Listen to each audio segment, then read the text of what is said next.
Hello বন্ধুরা, তো শীতের শুরুতেই আমাদের পিকনিক স্টার্ট হয়ে গেছে। আর আমরা পিকনিকটা স্টার্ট করেছি ডিমের ঝোল ভাত দিয়ে। তোমরা সবাই ভাববে যে ডিমের ঝোল ভাত কেন, কারণ এটা একটা আনন্দ। কেন, বাড়িতে তো আমরা প্রত্যেক দিন সব কিছুই রান্না করে খাই, তাই না? কিন্তু এটা জাস্ট আনন্দ, তাই জন্য আমরা স্টার্ট করলাম ডিমের ঝোল ভাত দিয়ে। তো তোমরা ভিডিওটা দেখো আর দেখে অবশ্যই জানাবে কেমন লাগলো। আমরা তো প্রচুর মজা করেছি আর সেটাই তোমাদের সাথে শেয়ার করছি। তো দেখো, প্রথমে কিন্তু আমাদের হচ্ছে এখানে পকোড়া, মানে পেঁয়াজ পাতা, পেঁয়াজ, কাঁচা লঙ্কা, ধনে পাতা সব কিছু দিয়ে একটা পকোড়া করেছিলাম। আর আমরা এখানে প্রায় ছিলাম অনেকজনই।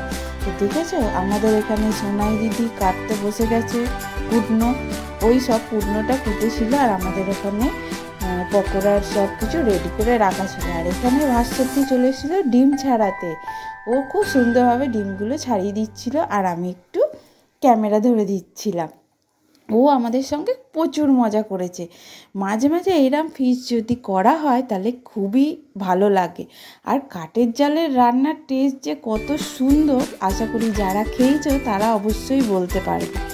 এবার আমরা কিন্তু এর ওপরে গ্যাস বা স্টোভ তুলে করতেই পারতাম, কিন্তু কাঠের দিয়ে যা রান্না, কাঠের জালে রান্না করে যা মজা লাগে আর টেস্ট লাগে, তাই কারণের জন্য আমরা একটা উনুনও বানিয়ে ফেলেছি।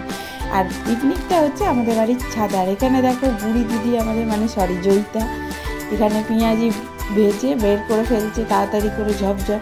ও তো খালি বলে ক্যামেরায় নিবি না, কিন্তু আমি আর কি বাদ দিই। তো এখানে করছিল আমাদের সোনাই দিদি ক্যামেরা, ওই জন্য। তা আমরা প্রচুর মজা করেছি, পেঁয়াজিগুলো ভেজে ওপরে বিট নুন ছড়িয়ে খেয়েছি, যা ভালো লাগছিল, মনে হচ্ছিল আরও কটা করে হলে খুব ভালো হতো। কিন্তু যাকগে, কি আর করা যাবে। তো দেখো, সবাই এখানে প্রায় সবাই ক্যামেরা ধরছে। তারপর আমরা স্টার্ট করে দিয়েছি হচ্ছে আমাদের ডিমের ঝোল রান্না করতে। তো দেখো, ডিমগুলো এখানে ভালো করে লাল লাল করে ভেজে নিচ্ছি। আর একটা ডিমের অবস্থা তো খুব খারাপ ছিল, কিন্তু যাকগে ওটা লাস্টে দিয়ে ভালো করে ভেজে নিয়ে আর প্রবলেম হয়নি। এখানে মশলাপাতি সব দিয়ে ভালো করে কষানোর জন্য রেডি করছিলাম, কষাচ্ছিলো। আর এখানে আমাদের জয়িতা দিদি শশা কুটে নিচ্ছে। তারপর ভাস্বতীও চলে এসছে রান্না করার জন্য। পিকনিক হবে আর সবাই মিলে রান্না করব না, তা কখনো কি হয়? তাই জন্য সবাই মিলেই আমরা রান্নাটা করেছি। আর রান্নাটার যা টেস্ট হয়েছিল সেটা তো তোমরা না খেলে বুঝতে পারবে না। আমরা তো খেয়েছি, খুব ভালো লেগেছে। ব্যাস, এখানে আবার প্রীতমও কাছ থেকে ফিরে পড়েছিল, ও আমাদের সাথে যোগ দিয়ে দিয়েছিল। আর পকোড়াটা খেয়ে বলছে কি ভালো হয়েছে, আরও কটা হলে ভালো হতো। ও বলছে, আবার ভাত খাওয়ার সময়ও বলেছে সবাই। যাকে ওটা আমরা এমনিই জাস্ট করেছিলাম। তো দেখো, ডিম কষানোর কালারটা দেখেছো, আর যা টেস্ট হয়েছিল সেটা তো আর তোমাদের বলে বোঝানো যাবে না। খুবই টেস্ট হয়েছিল আর আমরা খুব মজা করে খেয়েওছি। কিন্তু অনেকটাই আবার রাত হয়ে গেছিলো। ঠিক আছে, একদিন রাত হলে আর কি হবে, রোজ রোজ তো আর ফিস্ট বা পিকনিক কিছু হয় না। মাঝে মাঝে এগুলো একটু করলে মানুষের মনও ভালো থাকে। তবে খাটনি কি হয় না, খাটনি হয়, কিন্তু আনন্দর কাছে ওই খাটনিটা যেন কিছুই মনে হয় না। আর ব্যাস, আমি যখনই ভয়েস ওভার দেবো তখনই কিছু না কিছু সাইড দিয়ে পাশ দিয়ে যাবে। যাকগে, তো ফাইনালি আমরা বসে পড়েছি সবাই মিলে খেতে। তো দেখো, কালারটা দেখেছো? প্লিজ তোমরা কড়াইয়ের দিকে কেউ নজর দেবে না, কেন এই কড়াইটা আমরা কাঠের জালে রান্না করার জন্যই প্রত্যেক বছর রেখে দিই, পিকনিক করার জন্য।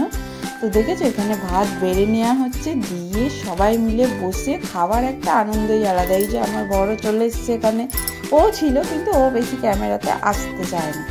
তো এখানে সবাই আমরা ভাত বেড়ে নিচ্ছি, নিয়ে তারপর তো ফাইনালি যেটার জন্য ওয়েট করেছিলাম যে কেমন হবে, টেস্ট করে দেখলাম খুবই ভালো লেগেছে। কতবার যে বলছি ভিডিওতে তা ভুলে যাচ্ছি আবার, কিন্তু খুবই ভালো হয়েছে রান্নাটা। তোমাদের কেমন লাগলো ভিডিওটা অবশ্যই বলবে। শীত আবার গরম গরম এরম ডিমের ঝোল আর ভাত খেতে খুবই ভালো লাগে।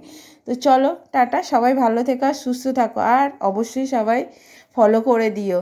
টাটা।